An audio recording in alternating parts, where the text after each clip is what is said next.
नमस्कार विद्यार्थी मित्रांनो, एमपीएससी ऑनलाईन टेस्टमध्ये आपले स्वागत आहे. बघा, आज आपण बघणार आहे प्रॉफिट अँड लॉस किंवा नफा आणि तोटा. अतिशय सोपं प्रकरण आहे. फक्त याच्यामध्ये थोडा पर्सेंटेजच्या चॅप्टरमध्ये जो आपण क्रॉस वापरला होता त्याचा जास्त जर यूज याच्यामध्ये होतो. सुरुवातीला आपण पहिले हे बघून घेऊ की प्रॉफिट लॉस या टॉपिकमध्ये काही जे कन्सेप्ट आहे हे कसे यूज केलेले आहे. फॉर एक्झाम्पल जसं आता कॉस्ट प्राइस म्हणजे काय, तर कॉस्ट प्राइस सीपी, याला आपण इंग्लिशमध्ये शॉर्टकटमध्ये कॉस्ट प्राइस किंवा आपल्या पुस्तकामध्ये पण सीपी हा शब्द वापरलेला राहील. सीपी म्हणजे काय, तर खरेदी किंमत. खरेदी किंमत.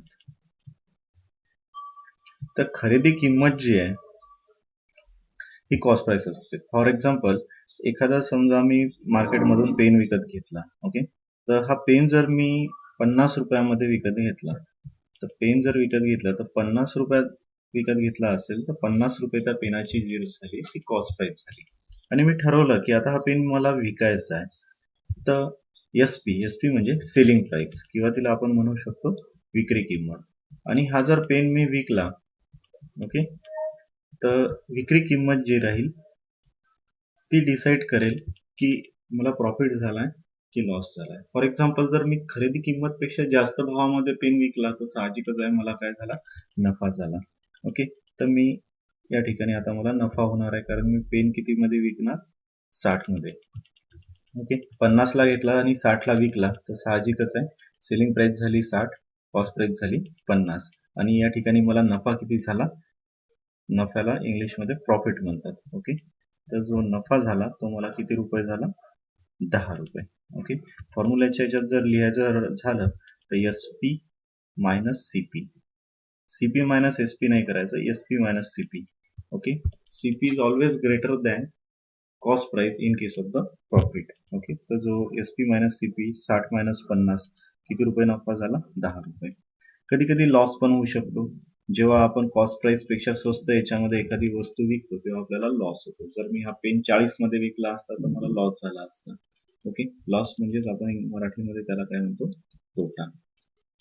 ओके, तर तोटाच्या केसमध्ये कॉस्ट प्राइस मोठी असते, त्यामुळे कॉस्ट प्राइस मधून सेलिंग प्राइस वजा जर केली तर तुम्हाला किती रुपये तोटा झाला हे कळतो. ओके, समजा आता मी हा पेन जर विकला असता 30 रुपयांमध्ये तर साहजिकच आहे मला 50 मधून 30 वजा करायला लागले असते, तोटा किती होतो, 20 रुपये.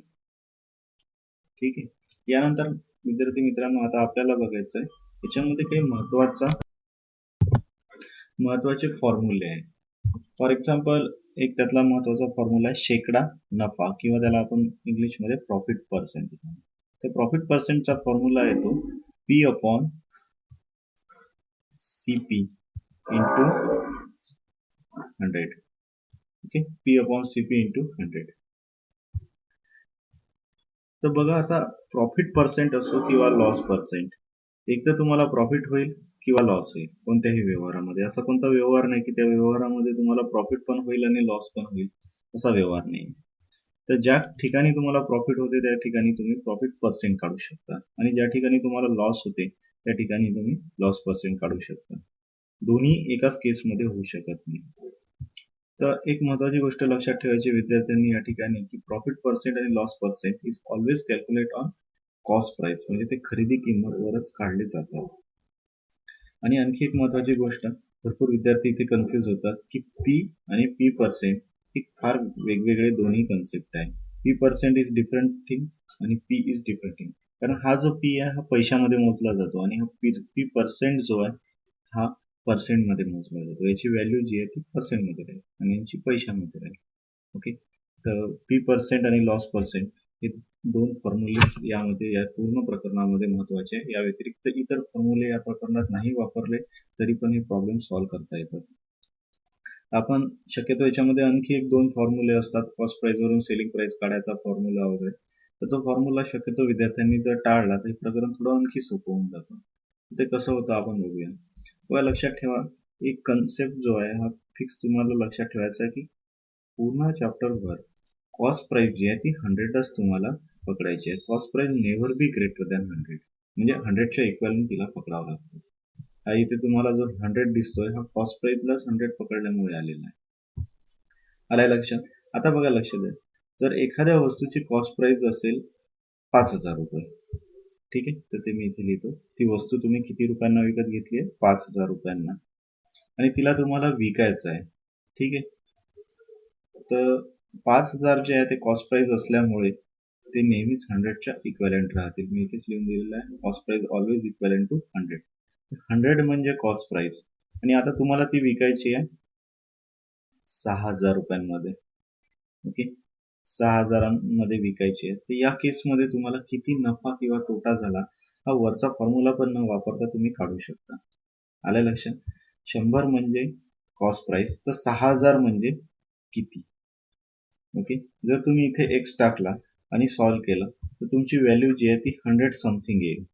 ओके, 100 प्लस, फॉर एक्झाम्पल आपण काहीतरी एक व्हॅल्यू पकडून घेऊ, 100 अँड समजा 10 येईल, 110 येईल, एक्स इक्वल टू 110. तर याचा अर्थ तुमची ही 6,000 किंमत जी आहे ती 110च्या इक्वॅलंट आहे. म्हणजे काय, तर 110 मध्ये हा जो 10 आहे, हा 10% तुम्हाला या केसमध्ये काय झाला? नफा झाला. म्हणजे हा वरच्या फॉर्म्युलेच्या जागी तुम्ही हा कन्सेप्ट वापरू शकता.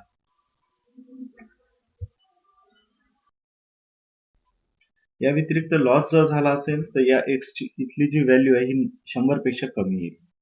प्रॉफिटच्या केसमध्ये 100 पेक्षा जास्त येते, लॉसच्या केसमध्ये 100 पेक्षा कमी येते. जसं आता बघा, समजा 100 म्हणजे तुमची कॉस्ट प्राइस, तुम्ही तो 5,000 घेतला होता, आणि इथे जर तुम्ही समजा 3,000 टाकले म्हणजे तो तुम्ही 3,000 विकला, तर इथली जी एक्सची व्हॅल्यू येईल ती 100 पेक्षा जी आहे ती लेस येईल. फॉर एक्झाम्पल आपण अप्रॉक्सिमेटली एक्स बरोबर 80 पकडून घेऊ.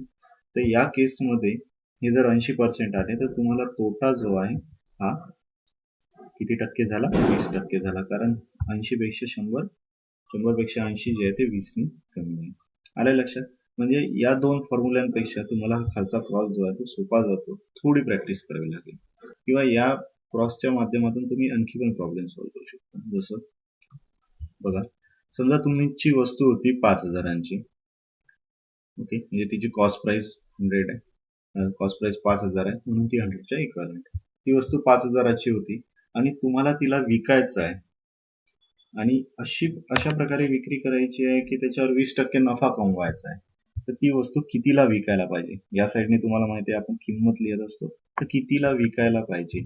नफा किती हवा आहे तुम्हाला? 20%. तर तुम्हाला 120च्या इक्वॅलंट ती व्हॅल्यू शोधावी लागेल. आणि हा जेव्हा तुम्ही क्रॉस कराल तुम्हाला x equals to g value येईल, फॉर एक्झाम्पल ही समजा 5,000 100 वाली. ओके, हे अप्रॉक्सिमेट व्हॅल्यू मी घेते. तर या ठिकाणी तुम्हाला ती वस्तू 5,100 मध्ये जर विकली तर तुम्हाला 20% नफा होईल. जर तुम्ही इथे 80 घेतले असते तर तुम्हाला 20% लॉस असतानाची विक्री किंमत काढता आली असते. आल्या लक्षात? तसं आपण इथे करून घेऊ. बघा, ती वस्तू तुमची जी आहे ती तुम्ही 5,000 घेतलेली आहे, आणि तुम्हाला ती अशा पद्धतीने विकायची आहे की समजा 30% लॉस हवा आहे. 30% लॉस हवा आहे तर इथे व्हॅल्यू ठेवावं लागेल तुम्हाला 70, कारण 100 वजा 30 70.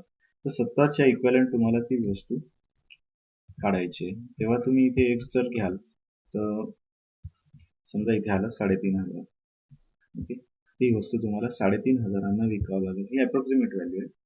तर 70च्या इक्वॅलंट 3,500 मध्ये ती वस्तू जर विकली तर तुम्हाला बरोबर किती टक्के नुकसान होणार आहे? 30% लॉस. मी इथे लिहून ठेवतो, 30% लॉस ची ही केस आहे, आणि ही 20% प्रॉफिटची केस आहे. आलं लक्षात? तर हा जो क्रॉस आहे हा सगळीकडेच लागतो. इव्हन एकही फॉर्म्युला प्रॉफिट लॉस मधला लावायची गरज नाही. जस्ट क्रॉस लावा, आणि क्रॉस लावताना फक्त एक सिम्पल रूल तुम्हाला लक्षात ठेवायचा आहे की कॉस्ट प्राइस जी आहे ती 100 असते. काही असे प्रॉब्लेम आहे की तिथे कॉस्ट प्राइसला तुम्हाला थोडं चेंज करावं लागतं, तिला 100 नाही पकडतात, पण ते प्रॉब्लेम जे आहे ते सूट म्हणजे डिस्काउंटचे प्रॉब्लेम आहे. डिस्काउंट मध्ये एक नवीन कन्सेप्ट येतो, तो पण आपण इथे बघून घेऊया. बघा, एक असते मार्क प्राइस. मार्क म्हणजे मार्क केलेली असते, मार्क प्राइस, किंवा त्याला आपण मराठीमध्ये छापील किंमत म्हणतो.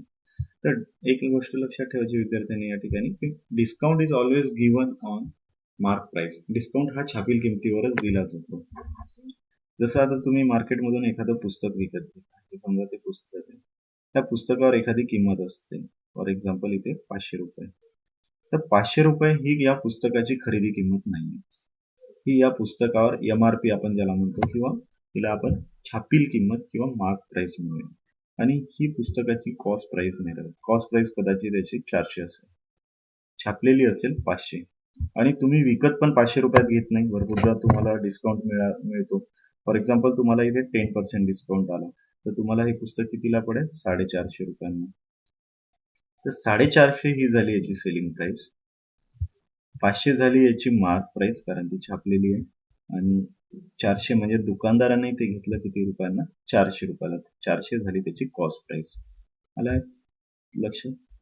तर डिस्काउंट जो असतो तो हा मार्क प्राइसवर दिला जातो. हे पण या ठिकाणी लक्षात ठेवायचं आहे.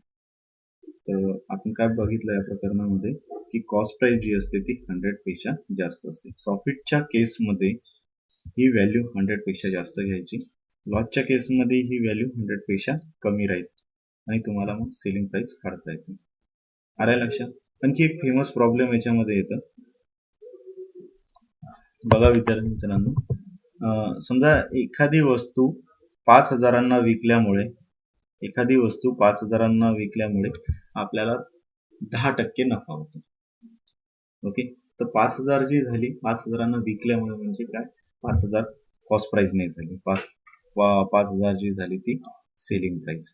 तर 10% नफा होतो म्हणजे ही व्हॅल्यू कशाच्या इक्विव्हॅलंट आहे? 110च्या. आल्या लक्षात? आणि आता आपल्याला याच्यावर 10% नुकसान जर हवं असेल तर ही वस्तू कितीला विकायला पाहिजे?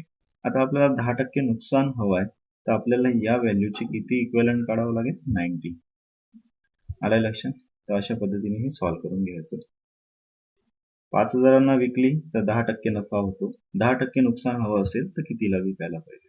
समजा इथे विचारलं असतं त्यांनी की 10% नफा होतो जेव्हा 5,000 विकल्या जाते. 20% नफा हवा असल्यास कितीला विकायला पाहिजे? तर इथे व्हॅल्यू किती असायला पाहिजे होती? 120. समजा त्यांनी असं म्हणायला पाहिजे, असं जर म्हटलं असतं किंवा आम्हाला 30% नुकसान हवं आहे, 30% नुकसान हवं आहे तर इथे व्हॅल्यू किती असायला पाहिजे असती? 70. आल्या लक्षात? समजा 50% नफा हवा आहे तर इथे किती व्हॅल्यू असायला पाहिजे असती? 150. तर अशा पद्धतीने आपण हे सॉल्व्ह करू शकतो. आला विद्यार्थी मित्रांनो लक्षात? तुम्ही प्रयत्न करा की हे जे प्रॉब्लेम आहे हे शक्यतो क्रॉसने झाले पाहिजे आणि क्रॉसची प्रॅक्टिस तुम्हाला मुख्यतः पर्सेंटेज या चॅप्टरमध्ये पूर्ण झाली पाहिजे. जर झाली नसेल तर तुम्ही पहिले हे जे क्रॉस आपण वापरतो त्याची प्रॅक्टिस पर्सेंटेज चॅप्टरमध्ये करा आणि मगच प्रॉफिट लॉस हे चॅप्टर सॉल्व्ह करा. भरपूर विद्यार्थी मित्रांनो प्रॉफिट लॉस काय करतात मुलं की प्रॉफिट लॉस पहिले सॉल्व्ह करतात पर्सेंटेजचं वीक असतं. असं कधीच करू नका कारण profit loss is nothing but a part of percentage. Simple भाषेमध्ये. आणि इथे फक्त या पूर्ण प्रकरणामध्ये जर तुम्ही अजून डिटेल अभ्यास केला तर तुम्हाला या कन्सेप्ट पेक्षा म्हणजे कॉस्ट प्राइस काय, सेलिंग प्राइस काय आणि कॉस्ट प्राइस म्हणजे 100 असतं एवढं जरी तुम्हाला लक्षात आलं तरी बाकी पूर्ण तुम्ही पर्सेंटेज चॅप्टरवर सॉल्व्ह करू शकता. आलं लक्षात? तर थोडं प्रॅक्टिस करा. जेव्हा तुमची प्रॅक्टिस हे पूर्ण लेक्चर लक्षात येईल त्यानंतर तुम्ही आमचं अंकगणित व बुद्धिमत्ता या पुस्तकामध्ये थोडी थेरी वाचा आणि त्यानंतर दिलेले प्रॉब्लेम सॉल्व्ह करून पहा. अगदी सोपा आहे. प्रयत्न करा की फॉर्म्युल्यांचा यूज करू नका. फॉर्म्युले यूज केले की ते अतिशय कॉम्प्लिकेटेड होऊन जातं हे चॅप्टर आणि नंतर आपण फॉर्म्युले सॉल्व्ह करत आहे की प्रकरण सॉल्व्ह करताय त्याच्यामध्येच तुम्हाला कन्फ्युजन होईल. आल्या लक्षात? तर try to understand this concept and it is very easy. आल्या लक्षात? ठीक आहे. धन्यवाद मित्रांनो.